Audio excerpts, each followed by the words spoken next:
El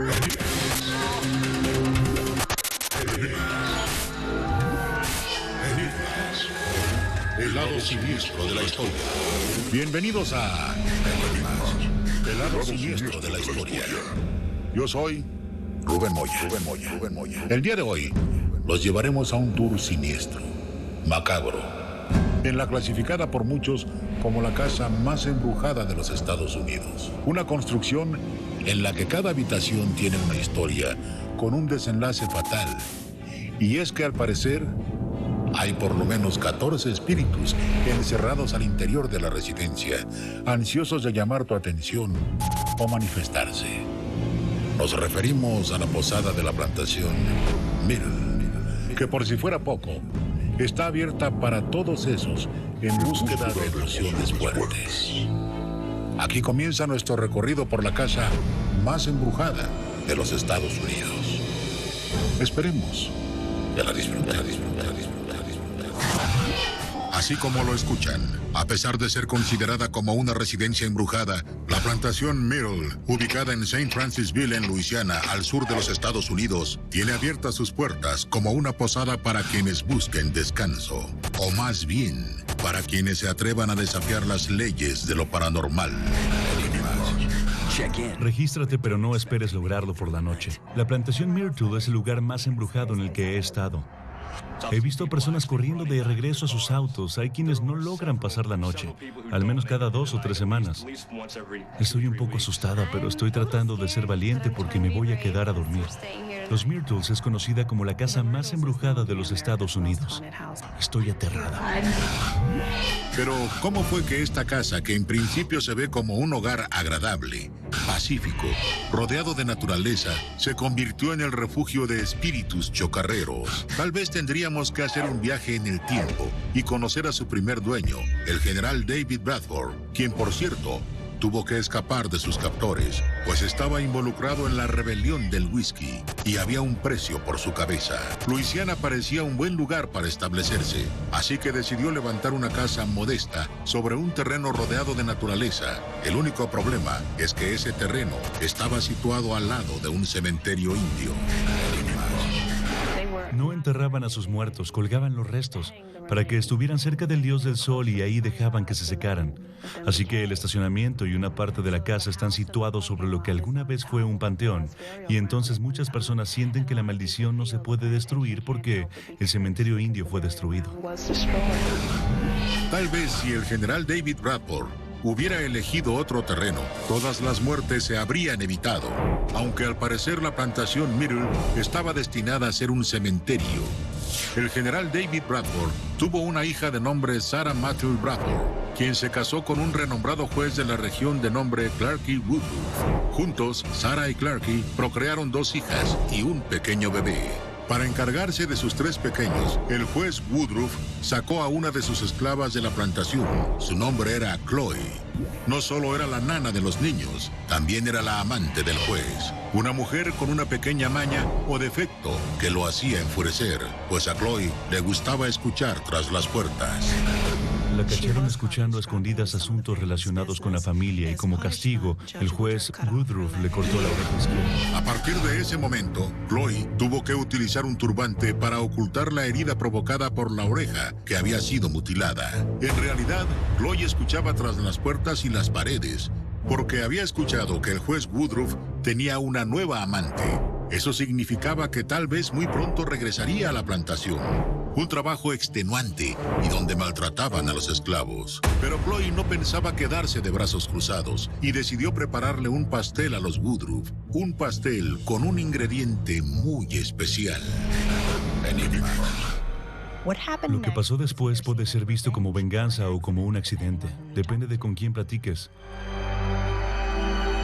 Chloe preparó un pastel para el cumpleaños de uno de los niños Woodruff. El señor Woodruff estaba atendiendo un negocio, por lo que solo Sarah y los niños comerían del pastel. Chloe decidió ponerle adelfa al pastel, que es sumamente venenosa. Algunos dicen que lo hizo a propósito para matar a la señora Woodruff y a los niños, pero algunos piensan que solo quería enfermarlos, para después sanarlos y convertirse en la heroína y ganarse de nuevo la confianza del señor Woodruff. Chloe cometió un grave error y acabó con la vida de la señora Woodruff y de las dos niñas. El único que se salvó fue el bebé. Los esclavos de la plantación, al enterarse, decidieron tomar la justicia en sus manos, o más bien, sabían que si no castigaban a la culpable, serían reprimidos. Por ese motivo lincharon a Chloe y la ahorcaron del candelabro de la casa para que estuviera a la vista de todos y sirviera de ejemplo. La señora Woodruff y las niñas Woodruff se convirtieron en los primeros fantasmas de esa propiedad. Enigma. No estoy seguro de si las niñas están conscientes de que están muertas, pero tratan de comunicarse contigo. Una vez se quedó un joven soltero en una de las habitaciones y dice que se despertó en medio de la noche. Había una niña que se le quedaba viendo y cuando abrió los ojos, la niña le dijo, «Hola». Pero el hecho de que se escuchen pequeñas pisadas en los pasillos o en las habitaciones, que de vez en cuando a los huéspedes les esconden las cosas como haciéndoles travesuras e incluso se alcancen a escuchar risas infantiles, no son el único vestigio de que la señora Woodruff y sus hijas tratan de manifestarse. Hay uno todavía más visible relacionado con un espejo. Enigma. Sarah Woodruff y sus niñas también se pueden ver en el espejo ubicado en la suite Clark Woodruff. Puedes ver el contorno de la cara de una mujer en el espejo, junto con huellas de manos y manchas tal vez de las niñas. De acuerdo con el staff de la plantación, estas marcas no se pueden limpiar, y aunque el espejo ha recibido varias resanadas, las mismas marcas vuelven a aparecer. Pero tal vez el espíritu más famoso de la plantación, o al menos el que más se manifiesta, es Chloe, la esclava que perdió la vida en la horca. Chloe se pasea por toda la casa, pero su sitio favorito son los jardines, en donde ha sido vista portando el turbante que la distinguía y con el cual ocultaba la falta de la oreja izquierda. Su espíritu incluso ha sido captado en fotografía. Enigma.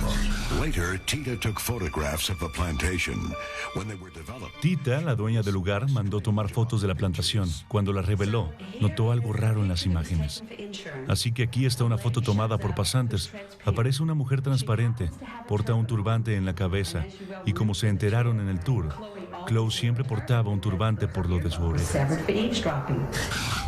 Pero al parecer, Chloe no es la única que ha sido captada en las fotografías que tienen en la posada y que son pruebas de que aún hay espíritus encerrados en la plantación. Enigma. Mientras te fijas más en el detalle, más figuras extrañas aparecen como viendo desde el techo de la plantación. Pueden ver a la niña que se asoma. ¿No es asombroso? Pero además, quienes visitan con regularidad la plantación Myrtle aseguran que los fantasmas llegan a reconocerlos e incluso han logrado establecer cierto vínculo con esos espíritus. ¿Pueden creerlo? Pero tal vez, si no te conocen tan bien como para pronunciar tu nombre, se comuniquen contigo a través de la música. ¿No te gustaría que estando en la posada entraras a una habitación y un instrumento musical estuviera sonando solo? También hay un piano debajo de la suite Clark Woodruff y se dice que comienza a tocar solo en medio de la noche. Cuando los huéspedes bajan a investigar, el piano para repentinamente. Pero como les dijimos al principio, Chloe, la señora Woodruff, y sus hijas no son los únicos fantasmas que habitan la plantación Myrtle. Son solo 4 de los 14 espíritus que al parecer perdieron la vida bajo circunstancias trágicas y muy extrañas en ese lugar. Y es que cada habitación esconde un secreto. Por algo se ha ganado la reputación de ser la casa más embrujada de los Estados Unidos. Pero sobre los otros espectros hablaremos más adelante. Enigmas. El lado siniestro de la historia. Vamos a seguir hablando de la que muchos consideran la casa más embrujada de los Estados Unidos, la plantación Myrtle, que de acuerdo con los expertos, aloja los espíritus de 14 fantasmas, entre ellos el de la esclava Chloe, quien al parecer es responsable de desaparecer los pendientes o aretes de las huéspedes que suelen alojarse en ese lugar. Pero, ¿qué más sorpresas nos tiene preparada la plantación Myrtle? Vamos a descubrirlo. Otra figura que se hace presente por las noches cuando los huéspedes están en sus habitaciones es la de Ruffin Gray Stirling, quien le compró a los antiguos dueños, los Woodruff, la plantación, junto con todos sus esclavos. Los Woodruff se mudaron a Covington, convencidos de que la casa estaba embrujada. Ruffin Stirling y su esposa Mary Catherine Cobb realizaron una extensa remodelación en la casa. Para su desgracia, una vez terminados los trabajos de remodelación, Ruffin Stirling murió de tuberculosis. Dicen que el lugar favorito de Stirling era el bar, donde al parecer se manifiesta de vez en cuando. Como 6 meses después de que empecé, estaba por la caja registradora. El corcho de una champaña explotó tan fuerte que movió todo el rack de las copas y rompió un espejo. Traté de recrear el efecto. Soy un escéptico, pero jamás pude hacerlo. La habitación en donde Ruffin Stirling pasó a mejor vida se encuentra en la parte más alta de la casa. Y de acuerdo con los huéspedes que se han quedado ahí, Stirling se mantiene muy activo. Esta parte de la casa sirvió como enfermería y los huéspedes han reportado que sus pertenencias desaparecen, solo para aparecer más tarde bajo la cama o en otra parte de la habitación. En 1865, Mary Cobb, quien era ya viuda, contrató a William Drew Winter para ayudarla en la plantación como su abogado y agente. Winter se casó con la hija de Mary Cobb, Sarah Stirling. Ellos vivieron en Middles y tuvieron 6 hijos, muriendo una llamada Kate Winter a la edad de 3 años de fiebre tifoidea. Se dice que el espíritu de la pequeña Winter también se manifiesta en esa propiedad.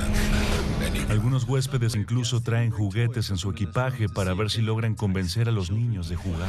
Aunque los Winter fueron forzados a vender la propiedad en 1868, la volvieron a adquirir 2 años más tarde. Los Winter vivían muy felices en Middles, hasta que un día se apareció E.S. Weber, un hombre que aseguraba tener negocios pendientes con William Winter.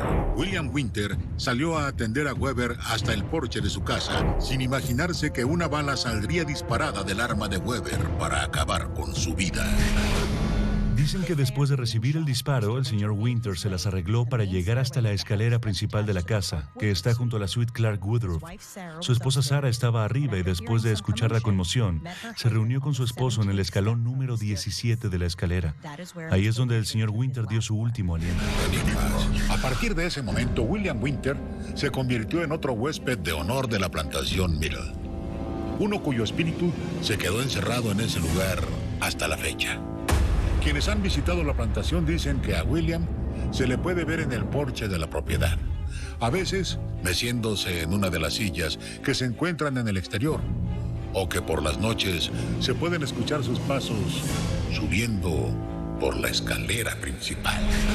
Los Stirling conservaron la propiedad hasta 1886, cuando fue comprada por Harrison Milton Williams, quien decidió habitarla junto con su segunda esposa, Fanny Lintott. Harrison y Fanny tuvieron 7 hijos y transformaron la plantación Middles en una mina de oro al sembrar algodón. Pero una vez más, la maldición de los espíritus indios se hizo presente cuando el mayor de los hijos, William, de nombre Harry, salió en medio de una tormenta para juntar al ganado que estaba suelto. Harry cayó en el río Mississippi y murió ahogado. Tal vez uno de los últimos fantasmas en llegar a habitar esta propiedad sea el de John W. Leake, quien era un soldado confederado que no tenía interés alguno de participar en el conflicto armado. Para evitarlo, se disparó en el pie y se rehusó a recibir los cuidados necesarios, por lo que tuvieron que amputarle la pierna. John murió al interior de la plantación Middle, aunque las causas de su muerte son desconocidas. Dentro de la propiedad, John tiene una habitación en la que los huéspedes han llegado a escuchar cosas. Los huéspedes en este cuarto han reportado el golpeteo de un bastón en el suelo y a veces les jalan los pies mientras están dormidos en la cama. Pero definitivamente el espíritu más activo y más célebre de la plantación Middle es el de Chloe, la esclava que murió ahorcada en el candelabro de la casa, pues precisamente en esa habitación se ha llegado a escuchar su voz. Si escuchas con atención, escucharás una voz detrás de las personas que está hablando en la sala y que dice: hola, ¿me están viendo?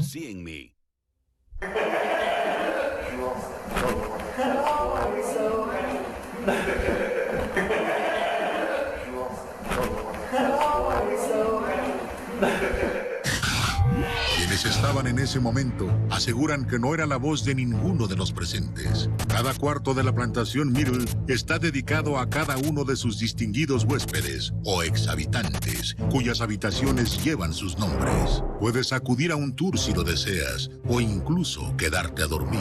Solo hay una habitación a la que no hay acceso, una puerta que da a la habitación de David Bradford, el constructor original de la casa, y que al parecer está cerrada por muy buenas razones. En la recámara de David Bradford, el medidor de campos electromagnéticos empezó a tener señal en cuanto nos acercamos a esta puerta. La puerta está cerrada, evitando que los huéspedes puedan ver lo que hay dentro. Existen registros históricos, pero además audios, fotografías, objetos y sobre todo la experiencia de huéspedes que han sido testigos de todo tipo de sucesos paranormales. En una casa donde están encerradas 15 almas que no encuentran su camino final hacia el cielo, o tal vez hacia el infierno.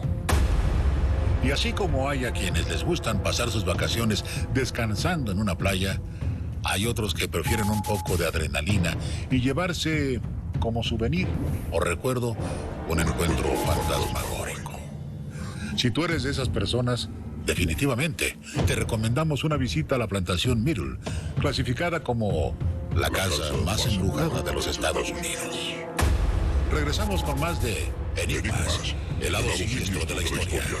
Después de una breve pausa, el lado siniestro de la historia. El lado siniestro de la historia. Ya estamos de regreso en Enigmas, el lado siniestro de la historia. ¿Qué pasará con los puentes de tantas partes del mundo? Lo decimos porque algunos de los más célebres o conocidos han sido testigos de cientos o miles de suicidios. Por ejemplo, el famoso Golden Gate de San Francisco ha registrado 1,600 suicidios desde su construcción a la fecha. El puente de Nankín, sobre el río Yangtze, en China, ha registrado más de 2,000 suicidios. La mayoría de estos actos de cobardía o de valentía, según como los veamos, son motivados por deudas, depresión o inestabilidad emocional. Pero, ¿qué podría motivar a un perro a cometer un suicidio? ¿Acaso la falta de croquetas? ¿O llevar una vida de perro? Pues existe un puente en Escocia que desde 1950 ha registrado la muerte de al menos 50 caninos que se arrojaron al vacío. Vamos a conocer la historia del puente Overtown, aquí en Enigmas, el lado siniestro de la historia. Desde 1950 y hasta la fecha, un insólito fenómeno sacude la región escocesa de Milton. Un puente de piedra conocido como Overtown Bridge despierta algo en los perros que van cruzando. Se mete en sus mentes y, obedeciendo sus instintos, se lanzan a las aguas del río que fluye bajo su superficie. Algunos, los menos, se han salvado, pero la mayoría de estos canes mueren ahogados. La primera vez que escuché hablar de los perros, había un gran alboroto acerca de que los perros saltaban del puente. Porque a mí me tocó ver 2 veces ese acontecimiento. Siempre pensé que tenía que ver con algo que los perros perciben.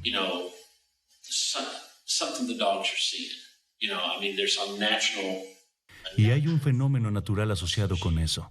Siempre pienso en eso y que es muy triste que los perros salgan afectados. Hasta el momento se dice que 50 perros han muerto después de lanzarse al río, pero que al menos unos 600 lo han intentado sin éxito. Lo más extraño es que muchos de los que sobreviven emergen del agua, suben de nuevo al puente y, como si algo se les metiera en la cabeza, vuelven a arrojarse al vacío. Cuando escuché las estadísticas que literalmente 100 perros habían saltado de este puente y que lo estaban clasificando como suicidio, eso es lo primero que me intrigó. De todos los documentales sobre cosas extrañas que le han pasado a los animales, esta es la más extraña a la fecha. Otra de las peculiaridades del fenómeno es que las razas más afectadas son los pastores alemán y los terriers escoceses. Además, siempre saltan desde el mismo lugar de la edificación, justo entre las 2 murallas en el lado derecho del puente. Otra constante es que los caninos siempre se avientan en días claros y soleados. La primera pregunta que siempre me hacen es, ¿pueden los perros cometer suicidio? Y yo digo no. No tienen un criterio formado, no tienen una percepción alterada para hacer algo premeditado como estoy cansado de la vida, voy a saltar de este puente. La estructura tiene un pasado bastante trágico que ayuda a alimentar el fenómeno. Pues en 1994, un hombre de 32 años arrojó a su hijo pequeño desde el puente al afirmar que era el anticristo. Esto sucedió frente a su esposa, quien se tiró del puente segundos más tarde. La mujer perdió la vida y dicen que su espíritu quedó atrapado en el puente. El niño murió en el hospital al día siguiente, mientras que el padre de la criatura intentó cortarse las venas en el hospital, pero al final fue recluido en un hospital psiquiátrico en la región de South Lanarkshire. ¿Será que los caninos se espantan al ver el fantasma de esa mujer? También hay otra teoría relacionada con el desarrollado sentido del olfato de estos animales. So now we're down this 60-foot drop. Ahora estamos debajo de esta caída de 18 metros en la base del puente. Tienes un hábitat salvaje. Tienes un río que es un medio ambiente ideal para ellos. Y esto puede ser una parte vital de la receta. Estos animales pueden ser los que atraen a los perros en primer lugar. Al parecer ya identificó a la presa que podría enloquecer a los perros. Cree que puede ser mink viviendo bajo el puente. El mink emite un olor muy potente que los convierte en una presa muy atractiva para los perros. La teoría sobre los perros tratando de cazar a un mink es la más aceptada hasta el momento. Aunque la mayoría de los pobladores creen que se trata de un fenómeno paranormal, algo que escapa a la lógica. Por eso, la Sociedad Escocesa para la Prevención de la Crueldad hacia los Animales emitió un comunicado en el que se aconseja a los dueños de los perros no acercar a sus mascotas a la zona, pues ellos serán los únicos responsables de lo que llegue a sucederle. Los perros saltan de construcciones todo el tiempo. No es algo único de este puente. En esta localidad hay varias estructuras similares y a lo largo del tiempo se han reportado a perros heridos por saltar de esas estructuras. La idea de que los perros se suicidan es tan solo una proyección de los humanos cometiendo el acto de suicidio en puentes. Yo creo que mucho tiene que ver el puente. Es gótico, es mitológico. Hay muchas teorías de la conspiración alrededor de él. Dicen que había una base secreta ahí. Se habla de un fantasma. A las personas les gustan esas historias, ¿no es así? La maldición del puente de Overtown atrae a miles de turistas cada año, quienes ponen a prueba las teorías sobre el suicidio de los perros y acuden con sus mascotas. Eso ha derivado en que la cifra de perros que se avientan al vacío aumentan cada año. Siempre se ha creído que las mascotas, en especial los perros, tienen mucho más desarrollados los sentidos para advertir el peligro. Por eso hay quienes todavía se preguntan si habrá un ente o un fantasma en el puente Overtown que escapa a la vista de los humanos. Mientras se descubre el misterio, al parecer los perros son los más vulnerables. Yo soy Rubén Moya. Y los veo muy pronto en otro capítulo más de Enigmas, el lado siniestro de la historia.